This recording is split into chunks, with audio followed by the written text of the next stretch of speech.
Our story begins in the dark jungles of Umbara. The glowing red trees were illuminating the eerie fog as Anakin Skywalker stood with Captain Rex, overlooking the clones assigned to this mission. Anakin could sense their fear, something that was rare in these clones, as they were genetically designed to be nearly perfect soldiers. But one thing that Anakin has come to realize in his time in this war was that the clones were as human as anyone else he's ever met. Were senators, citizens, and even some Jedi would simply see a canister of DNA molded into a soldier. Anakin was seeing friends, brothers. He enjoyed fighting for them on the front lines, and sometimes he wondered if he would have even stayed in the fight if he had to fight with droids or anything less than clones. They kept him going, even in the hardest of times. So, Anakin tried to do the same for them. Rex, though, was even more different. Anakin had a hard time imagining a reality during this, or after the war, where Rex would not be one of his closest friends. The two of them started off on an interesting path. Rex was the rigid, rule-following captain of the 501st. Anakin was the reckless general, but the two of them used each other to meet in the middle of their personalities, and they worked as well as any Jedi and clone duo in the galaxy. Anakin knew deep down that his greatest flaw was his inability to let go of those that he gets close to, whether it be his mother, Obi-Wan, Padme, Ahsoka, heck, even R2-D2. Anakin simply refuses to let anyone close to him die, especially after what he became on Tatooine when his mother died in his arms. There was a dragon buried deep inside of him, itching to be released, but if he were to lose any of the people close to him, he knew he would struggle to hold it back. And despite it being his greatest weakness, Anakin also perceived this to be his greatest strength. At least, that is what Padme told him. She often told Anakin that he is the only Jedi that she could ever love, because despite all of his power, his teachings, his upbringing, he still has the greatest heart of anyone she's ever met. Anakin took pride in all of that, but today, his thoughts would be interrupted as a Republic gunship descended behind him, and Jedi Master Pong Krell would stomp off of the ship, giving Anakin the bad news. Supreme Chancellor Palpatine has requested that Anakin return to Coruscant, and the Jedi Council has obliged this request. Anakin stuttered over his words, asking why, saying he can't just leave his men. Krell said that he will be taking over in the interim. Rex smiled to Anakin, assuring him that Umbara will be under Republic control in no time. Anakin hesitated, and then he moved towards the gunship, where a few clones were waiting to escort him home. Anakin would be taken into space, where a Republic Venator was waiting, and upon boarding, he would immediately go to the communications table, requesting to speak to anyone on Coruscant. Master Plo Koon would be the one to answer the communication. Anakin would calmly ask why he's been requested back to Coruscant. Plo just said that Palpatine did not give a specific answer. Perhaps the Chancellor has a mission specifically for him. Anakin looked past the hologram of Plo, thinking everything over, and he would ask Plo for some advice. He told the Jedi Master that he could sense the fear, the anxiety in the clones during this mission. This was rare for his men, and leaving them on this dangerous world with a Jedi Master that they're unfamiliar with, it just feels wrong. Plo's eyes would soften, as if he were smiling under the mask, and he asked Anakin if he was asking him for permission to disobey direct orders from Palpatine and the Council. Anakin smiled back, saying that at least he's asking permission this time. Plo took another moment, then he told Anakin to trust his instincts, do what he thinks is right. Plo couldn't exactly tell Anakin not to worry about his men. He and Wolf and the rest of the pack had become extremely close as well. Anakin just nodded, thanking Plo, saying he will think it over. The message ended, and across Coruscant, Chancellor Palpatine was staring out of his office window as the Coruscant sun was setting. The orange glow faded as he was soon covered in dark shadows, wondering exactly what he was feeling in the Force. There was a disturbance coming from Umbara, something dark, dangerous. So he'd called Anakin back purely as a precaution, and he was glad to hear that Anakin returned to his Venator, but still, he couldn't help but wonder what was going on.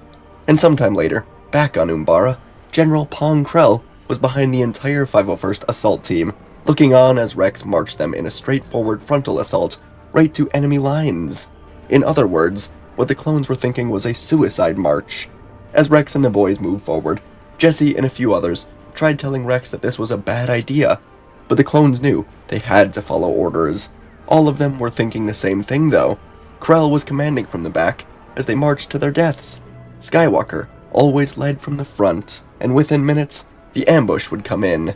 The clones walked right into a minefield, instantly killing Oz and Ringo, as the others had to take cover as the men were trying to regroup. Umbarans came in from everywhere, firing at them, killing clones. They were completely exposed in the open. Rex, Jesse, Hardcase, Fives. They were among the lead group of survivors, watching their brothers fall. Rex finally ordered them to pull back, and the group looked to the sky, seeing a blast from a hover tank coming right for them.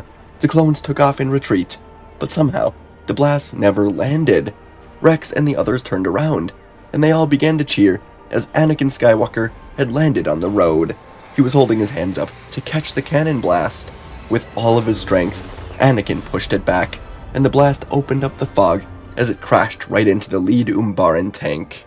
Anakin ignited his blade, motioning for the men to follow him forward. With a battle cry of full support for Skywalker, the 501st ran after their true general. And with Skywalker in the lead, the Umbarans would quickly become exposed. The tides of the battle would turn. Up on the ridge behind all of it, Krell was watching in disbelief. He'd never actually seen Anakin in battle. He had heard the stories, and Anakin was somehow balancing the ability to fight off countless enemies with the ability to direct the clones like he was directing a play. He motioned for Hardcase to pour his minigun into a bunker, then directed Rex and Jesse to go around the trees, leading a squad to take the Umbarans from their flank. And all the while, Anakin was flying around, blue lightsaber flashing through the trees, and before long, the Umbarans were in full retreat. Krell still stood alone on the ridge, and the two clones with him noticed that his hand was shaking, almost as if he were enraged. The clone, Kashi, sarcastically told Krell that his plan worked after all. Before the sentence could even end, though, his head was dropped to the ground, along with the other clone. When Krell was assigned to replace Skywalker, he decided that this would be the mission he betrays the Jedi and the Republic, and proves himself to Dooku. Krell had seen the future, a vision of the future where it is the Sith who come out on top. He wanted in on that future, but Skywalker had gotten in his way. So, Krell decided there is no better way to show Dooku that he's worthy of joining him than by bringing him the lightsaber of the dead Anakin Skywalker.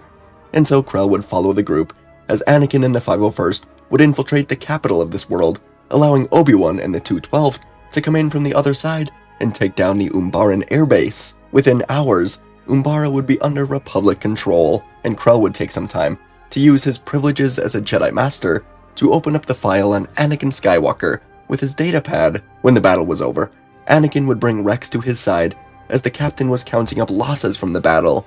Anakin would ask about the strategy, and Rex detailed that the forward assault was all Krell's idea. And Rex didn't exactly hold back. He told Anakin that Krell was responsible for the deaths of so many men, not just clones, men.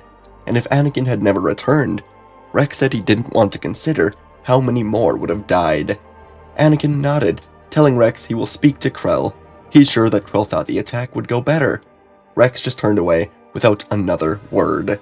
Anakin would begin searching for Krell, and he found out that he was deep in the Umbaran jungle, securing the perimeter to make sure that no ambush was coming. Anakin ventured out here alone, deep into the jungle, but he would find no sign of the Jedi Master until he felt him. His presence suddenly felt like a poisonous air. Anakin wouldn't hesitate to ignite his lightsaber, and from the trees, Krell's voice would begin to boom out, echoing out from every direction. He told Skywalker that he finally got around to reading his file from the Temple archives, and he told Anakin that the Council has not told many other Jedi the truth about Anakin, a boy who was born and raised in slavery, a boy who was found by Qui-Gon and essentially forced onto Obi-Wan, all against his will, a boy who was accepted into the Order with the weight of a galaxy-defining prophecy attached to his name. And so Krell told Anakin that surely, through all of this, he's felt the same thing that he has, an irresistible pull to the dark side, a deep-rooted feeling that all of this will end in disaster. He told Anakin that the two of them do not need to be enemies. Anakin looked all around him, Blue Blade lighting up the fog, trying to find Krell, and he told Krell that he's nothing like him.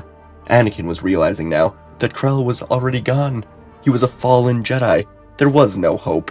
and Anakin once more affirmed to Krell, and to himself maybe even more, that he is a Jedi. The dark side is wrong. Any Jedi who accepts it is weak. Krell laughed, and the echo of it sent a chill down Anakin's spine, as Krell said there's no need to lie, as there is something else buried deep inside of Anakin's file, just inside of the restricted archives. It is a secretly recorded data entry from Grandmaster Yoda himself just before the war. An entry where Yoda detailed a dark feeling that he had while meditating, a feeling of pain, suffering, and darkness that came from Tatooine. Krell said that Yoda was too rigid to see the truth, or perhaps he was simply afraid to admit it. But Krell had quickly put the pieces together. He asked Anakin if his mother died that day on Tatooine, and he asked Anakin how it made him feel. Angry, sad, powerful, perhaps? Krell sighed, saying he can feel the anger inside of Anakin, buried deep inside of him. Why doesn't he just release it? And so, Anakin did. With a scream of rage, he blasted the Force outward in all directions. The trees here were ripped out of the ground, the animals would scatter away, the ground itself seemed to shake, and when it ended, Krell was finally exposed. Anakin flew through the air, slicing up at Krell as the basilisk was knocked to the ground, scrambling to his feet to ignite 4 sabers, telling Anakin this is good. He has embraced the darkness. They both have. And perhaps together, they can bring peace to the galaxy where the Jedi cannot. Anakin tilted up his head, telling Krell that he doesn't understand. His anger isn't directed at anything, except for the man who just tried to have Rex and his men slaughtered. Krell growled that Anakin's attachment to these disposable bags of flesh is disgusting, and he swung at Anakin.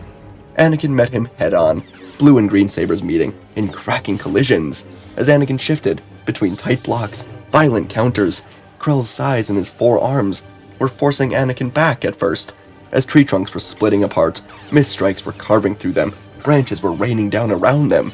The duel was balanced, dark, brutal, angry, 2 masters of their blades reading each other.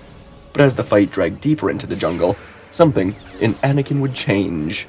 Krell pressed harder, battering him with relentless combinations, hammering his defenses, and soon Anakin was stepping into the blows, his movements growing more aggressive as blocks turned into bone-rattling strikes, spins turning into sudden lunges meant to kill. When Krell leapt from a fallen tree, all 4 blades were descending into a killing arc.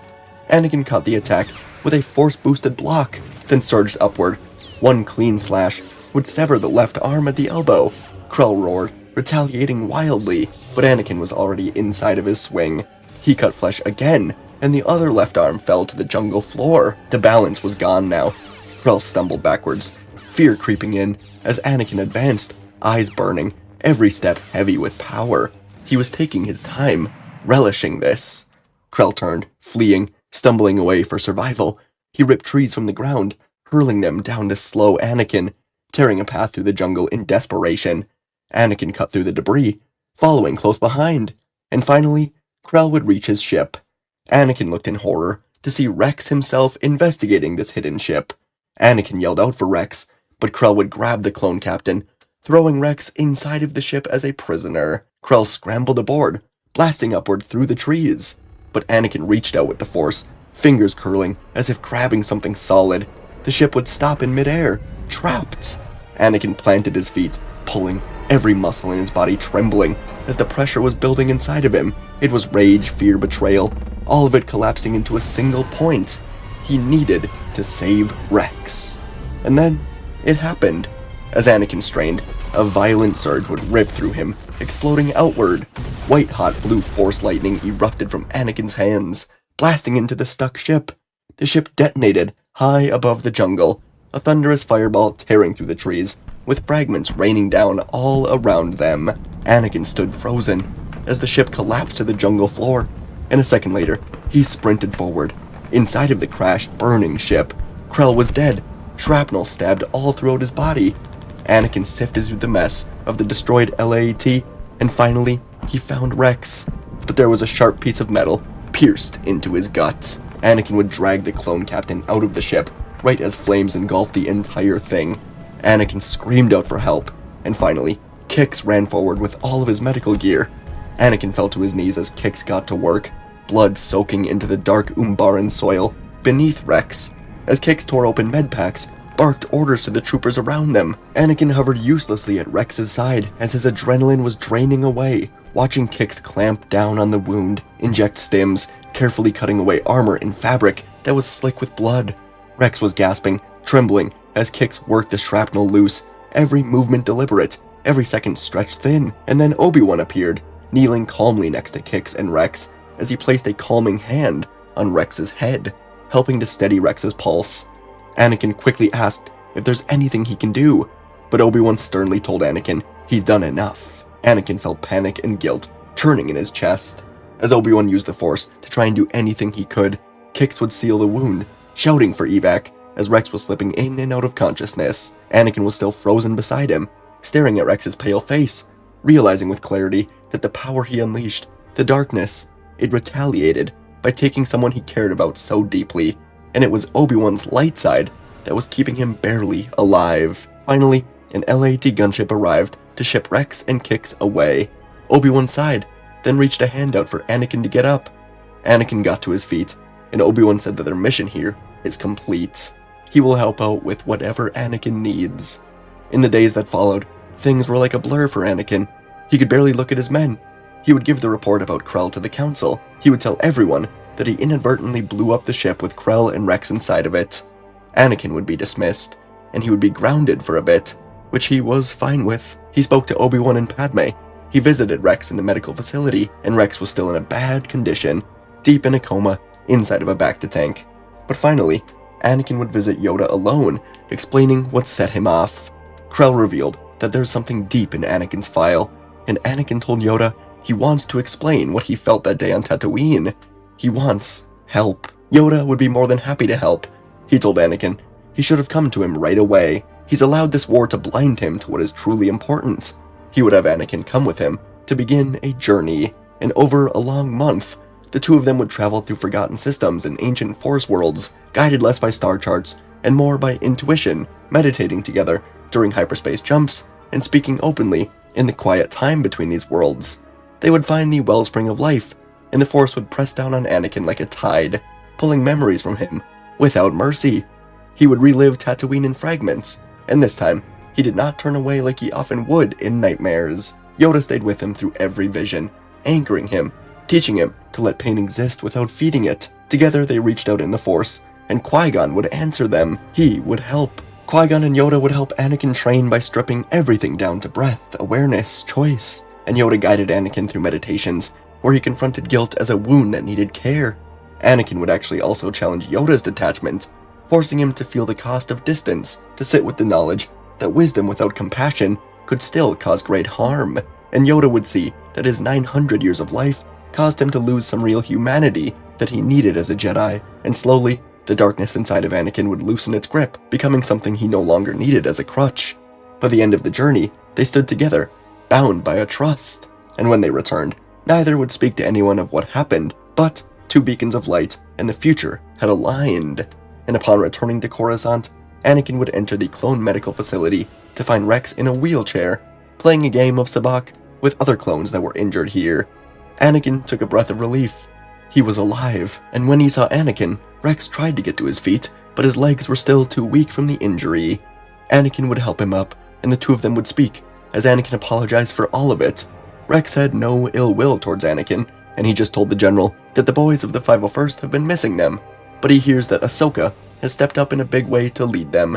Neither Rex nor Anakin were surprised by this, and just in a matter of weeks, Anakin would return to the front lines, with Rex in a command ship, helping to command their battles. Things were good, and all of this would lead to the end of the war, as after a long battle of Coruscant, Anakin and Obi-Wan would capture Dooku, and Palpatine knew it was time to give Anakin the ultimate choice, as he told Anakin the truth about his identity. Anakin would return to the temple with this information, and Sidious was not exactly the most optimistic about this. He thought he would have to either kill Anakin, or Anakin would join him, and in the temple, Anakin would find Windu. Anakin would then bring Windu to a comms table, as the two of them would speak to Yoda, and reveal the truth about Sidious. Yoda looked to both of them, and he told these two Jedi, perhaps the two Jedi he trusted most in the entire Order, that this is their destiny. Go, destroy the Sith. Bring balance to the Force. Windu gave Anakin a nod, and the two of them would go alone to Palpatine's office, as Fisto, Kolar, and Tin were assigned to lock down the temple in case they fail. The two of them would arrive, and they would fight the Sith Lord together.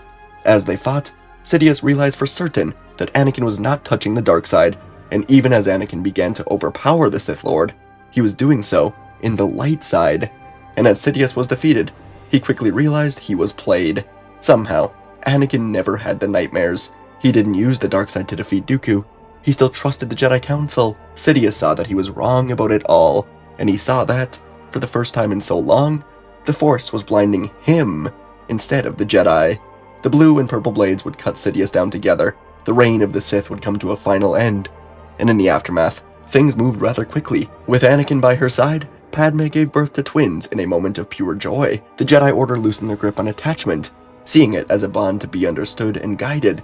Jedi were encouraged to form genuine friendships and connections, as long as they were honest about them. Anakin was no longer an exception, but proof that love and balance could coexist.